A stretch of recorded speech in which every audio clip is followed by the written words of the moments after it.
औज़ुबिल्लाहिमिनश्शैतानिर्रजीम बिस्मिल्लाहिर्रहमानिर्रहीम अस्सलाम वालेकुम। स्टूडेंट्स, उम्मीद करता हूँ कि आप सब लोग बिल्कुल खैरियत से हैं और आप सबको वेलकम एक मरतबा फिर ऑनलाइन एमडी-कैट क्लासेस में। स्टूडेंट्स, हम जो पीएमडीसी का सिलेबस है उसको फॉलो करते हुए आगे बढ़ रहे हैं और हम बायोलॉजी के टॉपिक नंबर 1 से स्टार्ट कर रहे हैं। टॉपिक नंबर 1 है हमारा बायोडाइवर्सिटी, जिसे हम नाम दे रहे हैं ए सेलुलर लाइफ या वैरायटी ऑफ लाइफ। स्टूडेंट्स, याद रहे कि जो आपके रिसर्च स्टूडेंट्स के व्हाट्सएप ग्रुप्स हैं उनमें ड्राइव का एक्सेस आप लोगों के पास मौजूद है और उस ड्राइव के एक्सेस में ये डॉक्यूमेंट भी आपके पास मौजूद है और उस डॉक्यूमेंट से ही हम यहाँ पर अपनी स्टडी कर रहे हैं। एडमिशन्स इस वक्त ओपन है हमारे फ्रेश ग्रुप के लिए। अगर आपके फ्रेंड्स एडमिशन लेना चाहते हैं तो वो मुझसे रब्ता कर सकते हैं, आप मेरा कॉन्टैक्ट नंबर उन्हें दे सकते हैं। ये इस पूरे टॉपिक के बाद आपको बेटा साथ में नोट्स बनाने हैं, इसके लिखना है साथ में, और जैसे ही आपके नोट्स कंप्लीट होंगे अगर कोई सवाल आपको पूछना होगा तो फिर आप जूम डिस्कशन क्लास में वो सवाल पूछ सकते हैं या मुझसे व्हाट्सएप पर भी पूछ सकते हैं। तो अब जो कोर्स कंटेंट था हमारा, उस कोर्स कंटेंट के मुताबिक इस चैप्टर में बेटा 4 टॉपिक थे: classification of virus, discovery of virus, structure of virus and viral diseases, जिसमें एड्स की एक एग्जांपल दी थी। हम अब इन्हीं टॉपिक को बेटा वन बाय वन पढ़ते हैं और तफसील से समझने की कोशिश करते हैं। आप सब लोग अपने नोट्स भी साथ साथ मेंटेन करना। वायरस की क्लासिफिकेशन की अगर हम बात करते हैं तो वायरस क्लासिफाई होता है बेटा इन 5 टाइप्स पर, यानी होस्ट की बुनियाद पे भी क्लासिफाई होता है, एक्सटर्नल स्ट्रक्चर की बुनियाद पे क्लासिफाई होता है, जीनोम की बुनियाद पे क्लासिफाई होता है, मतलब उसमें डीएनए मौजूद है या आरएनए मौजूद है, उसका मोड ऑफ एक्शन क्या है और मोड ऑफ रेप्लिकेशन क्या है। आपको पेपर में सवाल इस तरह आ सकता है कि which of the following are not the basis of viral classification या which of the following are the basis of viral classification. तो हम कहते हैं sir it may be host, किस पर अटैक कर रहा है। जैसे हम कहते हैं ना बैक्टीरियोफेज वायरस होता है जो बैक्टीरिया पे अटैक करता है, उसका स्ट्रक्चर कैसा है, वो टेडपॉल शेप है, वो रॉड शेप है, वो सर्कुलर है। ठीक है बेटा। फिर हम कहते हैं सर यहाँ पर क्रिटिकल कॉन्सेप्ट में लिखा है ability of virus to infect life, viruses infecting cells from 3 domains of life, archaebacterias, true bacterias and eukaryotes, यानी वायरस सबको अफेक्ट करता है। अब हमें क्या करना होगा, अब हमें वन बाय वन इनको पढ़ना होगा कि on the basis of host virus की क्या क्लासिफिकेशन है। तो पहला नाम क्या आ गया, बैक्टीरियोफेज। किसको अटैक करेगा सर, ये बैक्टीरिया को अटैक करेगा और ये एक डीएनए वायरस है। डीएनए वायरस कैसा होगा सर, पॉलीहेड्रल शेप होगा। फिर आता है प्लांट वायरस। हम कहते हैं sir more than 2000 types of viral plant diseases, ये वो है जो किस पे अटैक करेगा, वायरस पे अटैक करेगा। और सबसे पहला जो वायरस आइडेंटिफाई हुआ था वो टोबैको मोजाइक वायरस था, जिसने टोबैको मोजाइक डिजीज कॉज की थी। और इसके अलावा तो बहुत सारे और वायरस आ गए। टोबैको से मुराद हमारी क्या है, यहाँ पर तंबाकू है। और क्या हो सकता है सर, और हो सकता है हमारे पास एनिमल वायरस। एनिमल वायरस में हम क्या कहेंगे, हम कहते हैं सर एनिमल वायरस हमारे पास एनिमल्स को अफेक्ट करता है, जितने भी एनिमल्स हैं उन पर अटैक कर रहा होता है। क्या क्या कर सकता है सर, ये पॉक्स वायरस हो सकते हैं, ये पैरामॉक्सिस वायरस हो सकते हैं। तो होस्ट की बुनियाद पर वायरस की 3 टाइप्स हो गई, जिसमें बैक्टीरियोफेज, प्लांट वायरस और एनिमल वायरस हो गया। Now classification on base of structure, structure की बुनियाद पर वायरस में सर एक आउट पे कैप्सिड होता है ना, अगर उसकी बुनियाद पे मैं बात करूं तो ये हो सकता है हेलिकल कैप्सिड। हेलिकल कैप्सिड से क्या मुराद है कि वो हेलिकल शेप दे रहा होगा, जिसकी एग्जांपल में आता है टोबैको मोजाइक वायरस। अब आपको क्या करना होगा सर, कॉपी में हेडिंग लगानी होगी हेलिकल कैप्सिड और एग्जांपल लिखना होगा tobacco Mosaic virus. Polyhedral capsid, polyhedral capsid में एडिनो वायरस है। ये पूछे जाते हैं पेपर में कि कौन सा वायरस किसकी एग्जांपल है। एनवेलप वायरस, इसमें इन्फ्लुएंजा वायरस आता है कि उसके ऊपर एक एनवेलप मौजूद होगा। कॉम्प्लेक्स कैप्सिड, इसमें बैक्टीरियोफेज आता है जिसमें कॉम्प्लेक्स कैप्सिड मौजूद होगा। फिर आ जाता है sir on the basis of genome. Genome की बुनियाद पर हमने कहा था, अब देखो डीएनए और आरएनए की बात करेंगे ना, double stranded DNA. Pox virus है जो स्मॉल पॉक्स कॉज करता है या काउ पॉक्स कॉज करता है। Single stranded DNA sir parvo virus है जो रैशेस कॉज करता है। Double stranded RNA reo virus है जो डायरिया कॉज करता है। सिंगल स्ट्रैंडेड आरएनए सर ये रुबेला वायरस है। सिंगल स्ट्रैंडेड में फिर आपके पास एग्जाम्पल मौजूद है इन्फ्लुएंजा की और रेट्रोवायरस की। पिछले साल पेपर में ये पूछा गया था, इसकी टाइप से एक सवाल आया था, तो ये टॉपिक तो मोस्ट इंपॉर्टेंट हो गया हमारे लिए, इसको याद करना। और जो मैं अब आपका एमसीक्यू टेस्ट लूंगा इन टॉपिक के हवाले से, उसमें भी ये चीजें मैं आपसे पूछूंगा। अब आते हैं सर एयर्स पर। देखो ये जो जिस बुक से मैं आपको पढ़ा रहा हूं, इसको पढ़ने के बाद आपको कोई और किताब पढ़ने की जरूरत नहीं है, ना फेडरल पढ़ने की जरूरत है, ना आपको कोई और टेक्स्ट बुक पढ़ने की जरूरत है। तमाम की तमाम चीजें इसी बुक के अंदर मौजूद हैं और यहाँ से हम इसकी प्रिपरेशन कर रहे हैं। अब यहाँ पे ईयर वाइज लिखा हुआ है, चूंकि पेपर में सवाल आते हैं किस साइंटिस्ट ने क्या किया था और कौन सी डिस्कवरी किस साइंटिस्ट से हुई थी, तो हमने कहा सर एडवर्ड जेनर 1796 में पहली वैक्सीन बनाई थी। किसके अगेंस्ट बनाई थी? स्मॉल पॉक्स बनाई थी। अच्छा, अगर मैं यहाँ आपको ऊपर लेकर जाता हूँ तो आप देखते हैं स्मॉल पॉक्स क्या है, डबल स्ट्रैंडेड डीएनए है, तो ये भी पूछा जा सकता है। Charles Chamberland filterable nature of rabies virus discover किया था। Ivanowsky filterable nature of tobacco mosaic virus किया था। Stanley isolation purification and crystallisation of tobacco mosaic virus, TMV का मतलब होगा tobacco mosaic. Herelle discovery of bacteriophage, ये सारी चीजें हमसे पूछी जाएंगी। ठीक है, अब आते हैं बेटा स्ट्रक्चर ऑफ वायरस पे। So virus are non cellular, हम जानते हैं सर इसको हम नॉन सेलुलर या एसेलुलर कहते हैं। दैट मे कंटेन डीएनए और आरएनए, डीएनए भी हो सकता है आरएनए भी हो सकता है। Normally in case in protein yes coat, एक प्रोटीन कोट होता है ना ऊपर। This suggested that unlike other pathogens, pathogen वो होते हैं जो आपको नुकसान पहुंचाते हैं, virus are simple chemical composition, virus simple chemical से बना हुआ होता है और कोई स्ट्रक्चर इसके अंदर मौजूद नहीं है। सर इसके मुख्तलिफ स्ट्रेन होते हैं। कोविड के वक्तों में आप लोगों को याद होगा कहा जाता था कोरोना की पहली लहर आई, कोरोना की दूसरी लहर आई, कोरोना की तीसरी लहर आई। तो वो जो लहर की बात हम कर रहे हैं ना बेटा यहाँ पर, वो लहर बेसिकली उसके स्ट्रेन थे, तो मुख्तलिफ चेंज हो रहे थे, तो उससे और लोग बीमार हो रहे थे। They have their own genetic material in the form of DNA और आरएनए, अपना डीएनए और आरएनए होगा जिसमें चेंजेस आ सकते हैं। म्यूटेशन का मतलब होता है चेंजेस आ जाना। They produce using the metabolic machinery of host cell, यानी अगर मेरी बॉडी में आएगा तो मुझसे बनवाएगा अपने आप को, खुद नहीं रेप्लिकेट कर रहा, मुझसे बनवा रहा है। अगर बैक्टीरिया में जाएगा तो बैक्टीरिया से बनवाएगा, अगर प्लांट में जाएगा तो प्लांट से बनवाएगा। They enter living organism and cause disease, ये ऑब्लिगेट पैरासाइट हैं जो हमारी बॉडी में आते हैं और हमें नुकसान पहुंचाते हैं। ये अल्ट्रावायलेट रेस से डैमेज हो जाते हैं। ये इसकी लिविंग कैरेक्टर है। अब आते हैं नॉन लिविंग कैरेक्टर पे। नॉन लिविंग कैरेक्टर क्या है सर? सेलुलर स्ट्रक्चर ही नहीं है। ठीक है, ये क्रिस्टलाइज हो जाते हैं, ये रेस्पायर नहीं करते, ये ग्रो ही नहीं करते बाहर, मतलब ग्रो करने के लिए होस्ट होना इनके लिए लाजमी है। तो हम कहते हैं सर ये तो हमारे पास सारे कैरेक्टर बन गए इसके। हम कहते हैं सर ये एंटीबायोटिक्स पर यानी स्ट्रेप्टोमाइसिन पेनिसिलिन पे रेजिस्टेंस शो करते हैं। रेजिस्टेंस का मतलब होता है वो दवाएं उन पर असर नहीं करती। फिर आता है बेटा हमारे पास प्रांस एंड वायरॉइड्स, इस पे पास पेपर पे सवाल है। प्राइंस क्या है? इन्फेक्शन पार्टिकल्स हैं जो सिर्फ प्रोटीन से मिलकर बने होते हैं। ये पूछा गया था पेपर में कि इनमें से कौन सा सिर्फ प्रोटीन से मिलकर बना होता है, तो सर प्रायोन्स, पी से प्रायोन है, पी से प्रोटीन है। तो prions are made up of protein और ब्रेन इन्फेक्शंस करते हैं और काउ में इन्फेक्शंस कर रहे होते हैं। वायरॉइड जो है वो आरएनए है और प्रोटीन कोट नहीं होता। ये प्लांट और एनिमल दोनों में डिजीज कॉज करते हैं। फिर आते हैं वायरस के साइज पर। हम कहते हैं virus are extremely small infectious agent, जिन्हें हम इलेक्ट्रॉन माइक्रोस्कोप से देखते हैं, आम माइक्रोस्कोप से भी नजर नहीं आता। The range in size from 250 nanometer, pox virus है 250 नैनोमीटर और पैरवो वायरस है 20 नैनोमीटर। नैनो का मतलब होता है 10 की पावर -9, यानी बहुत छोटे की हम बात कर रहे हैं। They are 10 to 1000 times smaller than bacteria, 1000 गुना छोटे हैं बैक्टीरिया से और ये नॉर्मल फिल्टर से भी पास हो जाते हैं। वायरस सिंपल स्ट्रक्चर्स हैं, जो इन्फेक्शियस पार्टिकल है उसको आप वायरोइन कह रहे हैं, वायरोइड से भी ऊपर पढ़ा हमने, और इनको हम दो पार्ट्स में डिवाइड कर देते हैं, एक टोटल कोर और एक कोड पर। आइए अब इसको डिफाइन करते हैं। देखो एक एक चीज मैं आपको इस तरह से पढ़ा रहा हूं और आपने याद रखो मेरे बच्चों, मेरी बात सुन रहे हो, देख रहे हो और लिख लेना, क्योंकि जब सुनोगे देखोगे और लिखोगे तो एक ही मर्तबा में आपका दिमाग तीन मर्तबा उस चीज को देख रहा है, तो आपको ये लेक्चर पूरा याद हो जाएगा। तो पूरा तफसील के साथ आपको इसलिए पढ़ाया जा रहा है। अब हम कहते हैं सर सेंट्रल कोर क्या है? Core is the inner part which consist of viral genome. Viral genome क्या होगा सर? डीएनए और आरएनए, नीचे लिख दिया, जीनोम कैन बी डीएनए और आरएनए। जैसे ये जो कोविड वायरस है ये आरएनए वायरस होता है। कोर प्रोटीन क्या होंगे सर? एंजाइम्स होंगे, जैसे जो हेल्प करेंगे आप वायरस को आगे बढ़ने में। रेट्रोवायरस और हेपेटाइटिस बी में रिवर्स ट्रांसक्रिप्टेज एंजाइम है जो सिंगल स्ट्रैंड आरएनए को डबल स्ट्रैंड में कन्वर्ट करता है। आउटर कोट क्या होगा सर? ये प्रोटीन से मिलकर बना होगा, कैप्सिड एनवेलप होगा। और कैप्सिड किससे मिलकर बना होता है? कैप्सोमेयर से। ये पूछा गया था एक साल में कि कैप्सिड का सब यूनिट क्या है, तो कैप्सिड का सब यूनिट आपके पास क्या होता है बेटा?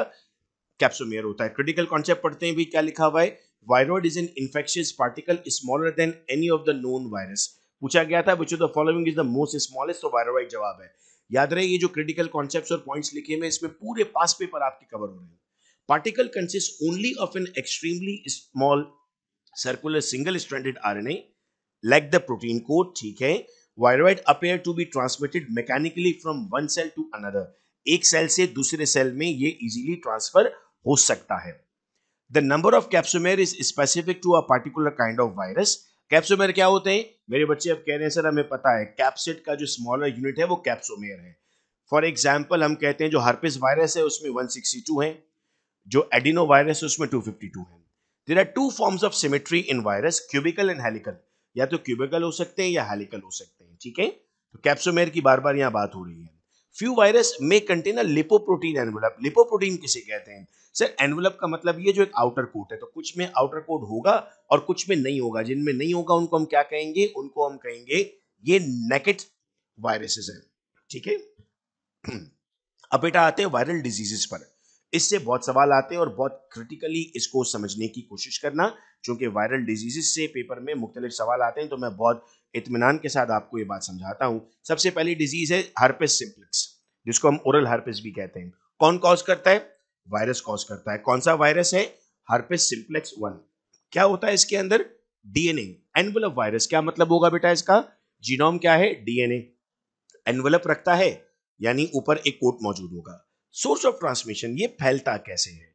हम कहते हैं सर ओरल सिक्रेशन और फिजिकल कांटेक्ट विद सोर, यानी आपके पास जो छाले निकल रहे हैं, जो उससे अगर आपका डायरेक्ट कांटेक्ट होता है तो उससे फैलेगा, या अगर आप किसी का टूथब्रश इस्तेमाल कर लेते हैं, किसी का टॉवल इस्तेमाल कर लेते हैं, तो उससे भी फैलेगा आपको. सिम्टम्स क्या है? ब्लिस्टर्स होंगे. ब्लिस्टर्स का मतलब क्या होता है? छाले. छाले बनना शुरू हो जाते हैं ज्यादातर मुंह पे, होंठों पे और मुख्तलिफ स्किन पर. इम्यूनाइजेशन आप कैसे इसको दूर कर सकते हैं? एंटीवायरल ड्रग्स आती हैं. और अवॉइड कॉन्टैक्ट, यानी जिस बंदे को ये बीमारी हो रही है उससे अपनी चीजें अलग कर दें, उससे दूर हो जाएं, क्योंकि उसके साथ अगर आप रहे तो आपको नुकसान हो सकता है. फिर आता है मीजल्स. मीजल्स क्या है? RNA envelope virus. तो अगर मैं पूछूं बेटा मीजल्स का जीनोम क्या होगा, तो क्या जवाब देंगे? आप कहेंगे मीजल के जीनोम में आरएनए एनवेलप होता है. सर क्या सोर्स ऑफ ट्रांसमिशन है? सर कफ और स्नीजिंग इसकी सोर्स ऑफ ट्रांसमिशन है. फीवर, रनी नोज, बुखार होगा, मतलब एक बंदा छींक रहा है या खांस रहा है तो उससे आपको फैलेगा. बुखार होगा, नजला होगा, आंखें लाल होंगी, आपको रैशेज होना शुरू होंगे. ये ऑटो इम्यूनिटी, आप खुद ठीक होते हैं इससे. एक मरतबा अगर आपको लाइफ में होता है तो फिर आगे आपको लाइफ में ये डिस्टर्ब नहीं करता, और इसकी वैक्सीनेशन भी होती है. फिर मम्स है. मम्स में हम कहते हैं सर आरएनए एनवेलप वायरस है, एनवेलप मौजूद होगा. सेम सिम्टम्स है सर इसके भी, लेकिन एक एक्स्ट्रा सिम्टम है. आपके जो ये गाल होते हैं ना, जो जबड़ा है, ये सूजना शुरू हो जाता है. पैरोटिड ग्लैंड्स यहाँ पर मौजूद होते हैं, ये सूज जाते हैं, तो इनको मम्स कहते हैं. फिर आपको खाने में भी सुनने में भी प्रॉब्लम होती है. पोलियोमेलाइटिस, पोलियो वायरस, एंटेरोवायरस, ठीक है सर. आरएनए मतलब जीनोम क्या होगा? आरएनए होगा. नॉन एनवेलप मतलब ऊपर एनवेलप नहीं है. स्फेरिकल कैप्सिड, और क्या लिखा है देखो, स्मॉलेस्ट नोन वायरस. तो पूछ सकता है ना विच of the following is the smallest, जिसमें पैरामाइक्सो भी लिख सकता है, जिसमें हर्पिस भी लिख सकता है और पोलियो भी लिखेगा. तो जो स्टूडेंट्स ये क्लास ले रहे हैं उनको तो पता चल गया कि कौन सा स्मॉलेस्ट है. सर पोलियो स्मॉलेस्ट है. ओरोफिकल रूट, माउथ से भी फैलता है और फिकल रूट से भी फैलता है. क्या डैमेज करता है सर? ये मोटर न्यूरॉन डैमेज कर देता है. स्पाइनल कॉर्ड्स, आपकी पैरालिसिस होना स्टार्ट हो जाता है, मतलब फालिस के अटैक पड़ते हैं, आपका पैर काम नहीं करता. देखो काम क्यों करती है आपकी बॉडी? जब कोई चीज लगती है तो सेंसरी न्यूरॉन उसको सेंस करता है. सेंसरी न्यूरॉन जब उसको सेंस करता है, वो अटैक करता है फौरन जाकर किस पर? वो अटैक करता है फौरन जाकर आपके ब्रेन पर. ब्रेन जवाब देता है मोटर न्यूरॉन से. इसमें मोटर न्यूरॉन डैमेज हो गए. तो मेरे बच्चों अगर मोटर न्यूरॉन डैमेज हो जाएंगे तो नुकसान ये होगा कि रिस्पॉन्स वापस नहीं आएगा और वो बंदा काम नहीं कर पाता. वैक्सीनेशन होती है पोलियो की, और अगर नहीं करवाई आपने तो फिर फिजियोथेरेपी करवानी पड़ती है हमें. हेपेटाइटिस ए, पाइकोरनोवायरस, आरएनए है, नॉन एनवेलप्ड है. अच्छा अगर मैं ये समझाऊं आपको कि एनवेलप ज्यादा डेंजरस है या नॉन एनवेलप ज्यादा डेंजरस है, तो मैं यूं समझाऊंगा कि एनवेलप्ड मेरे पास ज्यादा डेंजरस है, क्योंकि उसने एक और कोटिंग कर ली है ना. उसने यूं समझो बुलेट प्रूफ जैकेट पहन ली है. तो जब उसने बुलेट प्रूफ जैकेट पहन ली है तो आपको उससे क्या होगा? बुलेट प्रूफ जैकेट से ये होने जा रहा है कि सर हमारे पास एक आउटर कोट उसके ऊपर आ गया, तो उससे और ज्यादा बच जाएगा ना वो. फिर एक्यूट इन्फेक्शन, फॉरेन इन्फेक्शन होता है, नोजिया होती है, वॉमिटिंग होती है, डायरिया हो जाता है और पीलिया होता है. वैक्सीनेशन और गुड हाइजीन, साफ सफाई अगर आप रखते हो तो ये बीमारी नहीं होगी आपको, चूंकि गंदगी से फैलता है ना ये। हेपेटाइटिस बी हेपेडोवायरस डीएनए वायरस है, वो आरएनए वायरस है, डीएनए वायरस है, ठीक है। ब्लड से, सेक्सुअल कांटेक्ट से, मतलब एक पार्टनर को है तो दूसरे को हो सकता है, मदर से न्यूबॉर्न में हो सकता है। एक्यूट एक्यूट मतलब होता है फॉरन, तो फॉरन आने वाले सिम्टम्स क्या है? Vomiting, yellow skin, tightness, dark urine yellow colour की, पेट में दर्द। और क्रॉनिक सिम्टम्स क्या है? क्रॉनिक सिम्टम्स में एक तो पता ही नहीं चलता भाई बीमारी हुई है या नहीं हुई है ना, लेकिन फिर बाद में जाके आपको लिवर कैंसर होता है, वैक्सीनेशन होती है इसकी, और फिर आप इसमें इंटरफेरॉन्स दे रहे होते हैं। हेपेटाइटिस सी पे आते हैं, इन्फ्यूजन्स, फ्लेविवायरस आरएनए वायरस है सर, ये इसका हेडिंग क्या आती है हमारी? सोर्स ऑफ ट्रांसमिशन ब्लड से फैलता है। क्रॉनिक क्या है सर? डार्क यूरिन है, एब्डोमिनल पेन है, येलो स्किन है। वैक्सीनेशन नहीं है हेपेटाइटिस सी की। अगर आप ए और बी से सेफ रहते हैं तो आप सी तक पहुंच रहे होते हैं। अच्छा, कुछ बच्चे कहते हैं सर हेपेटाइटिस सी की टाइप्स होती हैं, एक बार पेपर में हेपेटाइटिस डी और ई पूछ लिया, तो इसीलिए मैं आपको कह रहा हूं कि हम एक ही तरफ से पढ़ रहे हैं और इतना डिटेल में इंशाल्लाह हम इन चीजों को समझेंगे कि इसके अलावा आपको कुछ और पढ़ने की जरूरत नहीं पड़ेगी। हेपेटाइटिस जी आपके पास वायरॉइड्स हैं, ब्लड और serum, same as hepatitis B, इसकी वैक्सीनेशन बिल्कुल हेपेटाइटिस बी जैसी है। हेपेटाइटिस ई, हेपेटाइटिस ई बिल्कुल ए जैसा होता है। आरएनए वायरस है, नॉन एनवेलप्ड है, वो भी आपके पास ऐसे ही था, आरएनए था, नॉन एनवेलप था, ओरोफिकल रूट था। एड्स आरएनए एनवेलप वायरस है।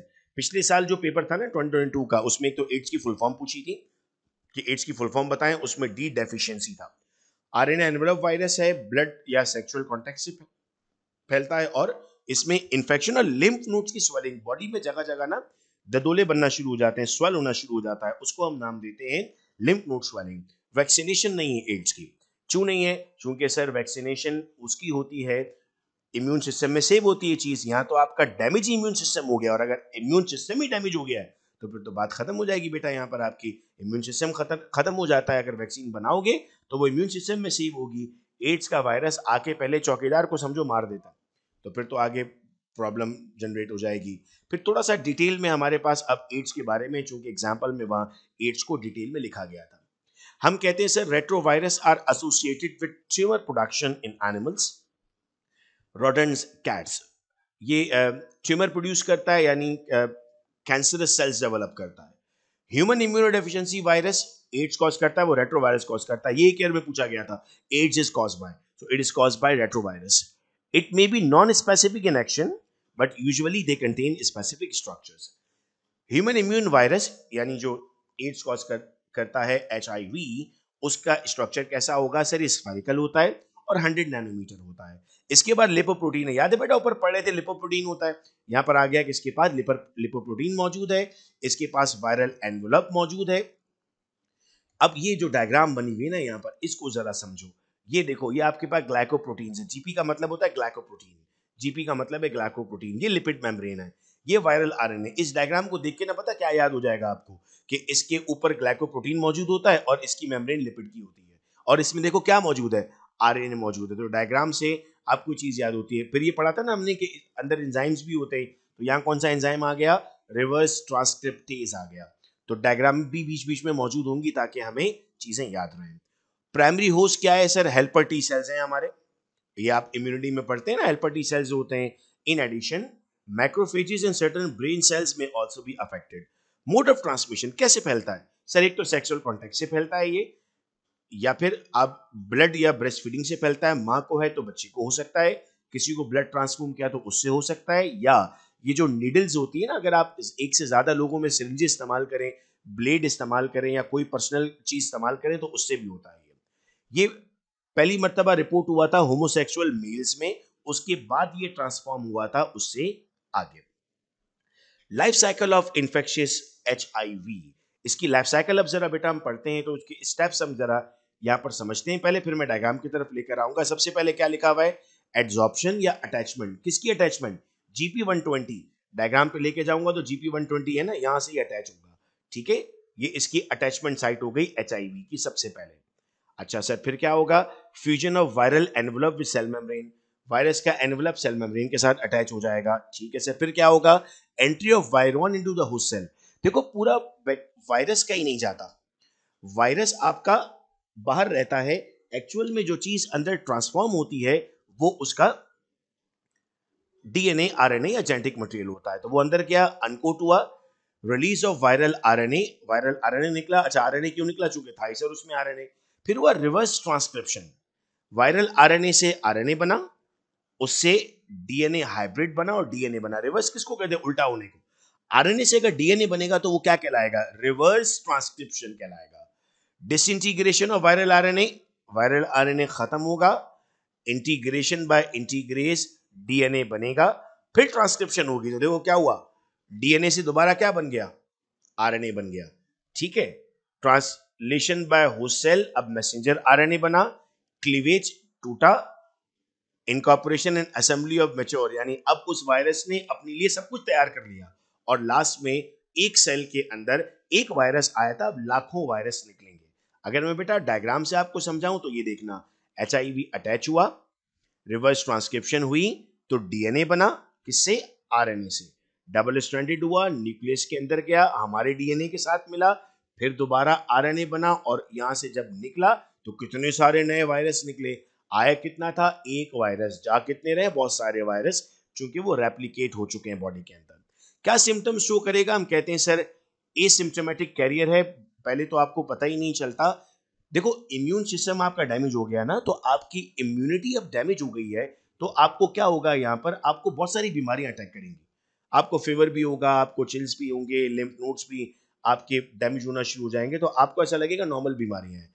लेकिन जब एग्जैक्ट बीमारियां आना स्टार्ट होंगी तो लिम्फ ग्लैंड गर्दन में, नेक मतलब गर्दन, आर्मपिट्स जो आप बगल हम जिसको कह रहे होते हैं हाथ, तो ये अचानक से जो है वो सूजना शुरू हो जाएंगे आपके। और सिम्टम में रात को पसीने आना, एक लंबे अरसे तक खांसी, फ्लू, डायरिया, यादाश्त का चले जाना, क्लियर ना सोचना, ये सब शामिल होगा। फाइनल स्टेज जब आता है, अल्लाह ना करे ये बीमारी किसी को हो, तो उसमें हम कहते हैं सर वेट लॉस होता है, स्किन कैंसर बनना शुरू हो जाता है, फंगल इन्फेक्शन होते हैं।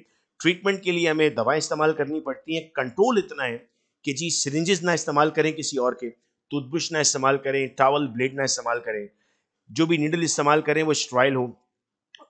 सेक्सुअल कॉन्टेक्ट एहतियात से करें, यानी आप ये उन लोगों के लिए बात की जा रही है जो अगर एक पार्टनर को एड्स है तो फिर वो जब तक उसकी ट्रीटमेंट और जब तक उसकी फर्दर क्योर पर नहीं है तो बहुत एहतियात करें उसमें, वरना उसको भी लग जाएगा। और बार बार ब्लड स्क्रीनिंग करें।